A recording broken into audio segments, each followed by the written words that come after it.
Regarde les 10 dernières années. Combien de sélectionneurs le Cameroun a changé? Tu te dis, mais pour un pays comme le Cameroun, il n'y a pas une vision pour le football. J'ai été impliqué il y a quelques mois.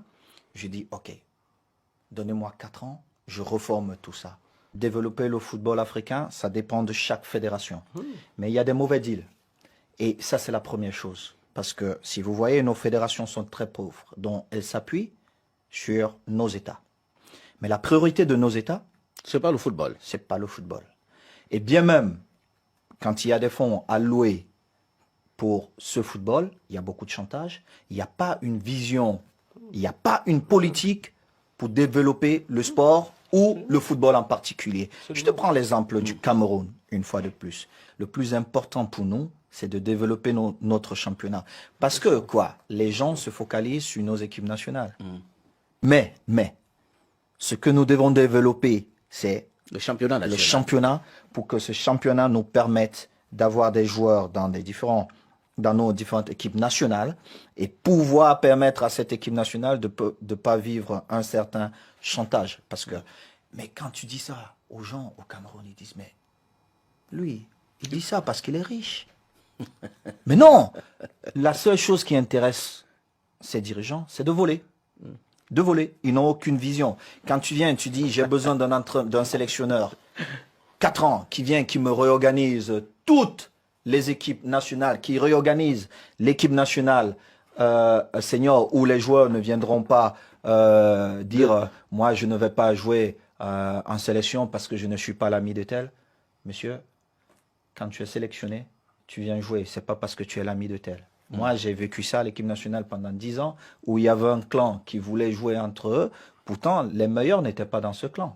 Il y avait 1 ou 2 joueurs qui méritaient de jouer, mais vous ne pouvez pas prendre un groupe d'amis et les mettre dans une équipe nationale qui défend 25 millions de personnes. Donc, toutes ces choses. Mais quand vous le dites, Alan, moi, on m'a traduit au conseil de discipline. Un de tes amis ministres, merci beaucoup, m'a carrément menacé lors du truc qu'ils ont organisé entre eux pour dire aux Camerounais, non, c'est Samuel le fautif. J'ai dit non, vous ne pouvez pas prendre quelqu'un qui ne sait pas lire, vous le mettez team manager.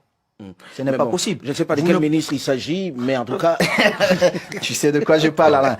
Moi, je dis, pour organiser le football africain, les Africains doivent prendre les responsabilités, les présidents de fédération, et ne pas laisser les différents ministres de sport venir s'ingérer dans la gestion du football. Tu disais, Alain, tu disais tout à l'heure, on ne s'implique pas. Moi, je suis arrivé, j'ai dit, je veux changer les choses. Qu'est-ce qu'ils disent? Ah, lui, avec son argent, il veut nous imposer les choses. Non, c'est parce que j'évite. Quand vous avez des anciennes gloires qui arrivent à la fédération, qui touchent 1 million, alors que 1 million de francs CFA, mais vous ne voyez même pas le bâtiment de la fédération, vous vous dites non, je veux stopper ça. Il nous faut un bâtiment digne du Cameroun, il nous faut des stades, il faut que les jeunes qui viennent en sélection aient un centre comme Clairefontaine, même si c'est pas le meilleur, parce que j'ai vu un centre au Maroc, oui, qui est juste incroyable. Et il faut être fier de cette Afrique-là. Donc, je dis, alors, ces gens se retournent contre moi et disent, ils ne disent pas aux gens, non, c'est parce que Samuel a enlevé notre salaire qui était à 1 ou 2 millions de francs CFA pour qu'on mette ça dans un centre, pour qu'on mette ça dans l'organisation du football des jeunes, pour qu'on mette ça dans l'organisation même du championnat camerounais, qui devrait nous donner des joueurs qui vont défendre les 25 ou 26 millions des Camerounais. Non, c'est pas ça. Alors, ils créent un groupe et j'étais en désaccord avec certains de mes aînés et certains parents qui m'ont demandé même de ne plus les appeler papa, mais je m'en fous. Pourquoi? Parce que ça revient toujours même, c'est l'intérêt personnel. Pourtant, malheureusement, il y a trop d'intérêt personnel. Général. Malheureusement, il y a trop d'intérêt personnel. Je dis, OK, donnez-moi 4 ans, je reforme tout ça.